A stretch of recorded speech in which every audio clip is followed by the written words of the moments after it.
Part 20. The Greatest Loss, A Father's Final Gift. My first job in the USA was full of challenges. Even though I had a solid foundation in accounting, there were countless business transactions and concepts I wasn't familiar with. On top of that, the Texas accent, oh, that was something else. I could barely catch half the conversations. And the summer heat in Dallas? Relentless. My apartment's air conditioning wasn't working, and I found myself taking cool showers in the middle of the night just to survive. A colleague finally told me to contact my landlord, explaining that, under Texas law, air conditioning was a must. Nearly a month later, I had cool air again. It felt like such a small victory.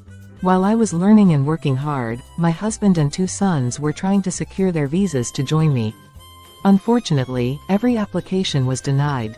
I missed them terribly. Visiting Mongolia every 3 months was the only thing that kept me going. One of those visits was in July 2008. I was over the moon, preparing to see my family. A few days before my flight, my father called me. He had a special request, a cigarette lighter with a horsehead design. It was the first time he'd ever asked me for anything.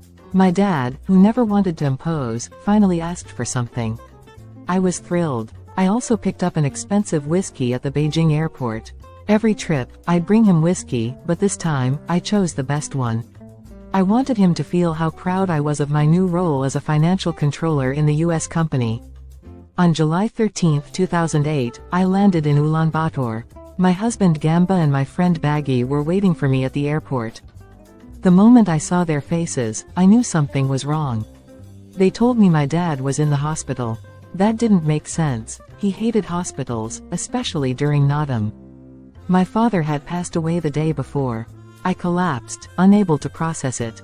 Just days earlier, he had called me, so full of joy, telling me he'd finished building a summer house for us and couldn't wait to show me. It was the greatest loss of my life. My dad was my rock, my biggest supporter. He encouraged me to dream big and was always so proud of me. Losing him was unbearable. 2 weeks flew by, and I had to leave. Saying goodbye to my grieving mother, my husband, and my sons was one of the hardest things I've ever done. When I landed back in Dallas late at night, I headed to the airport parking lot, only to discover that my car wouldn't start, the battery was dead. Sitting there alone in the dark, I broke down. I wasn't crying for the car. I was crying for my dad. Sitting there, in the stillness of the night, I realized how cruel life can be. But through the tears, I made a silent promise, to honor his memory by continuing to strive for the dreams he always believed in.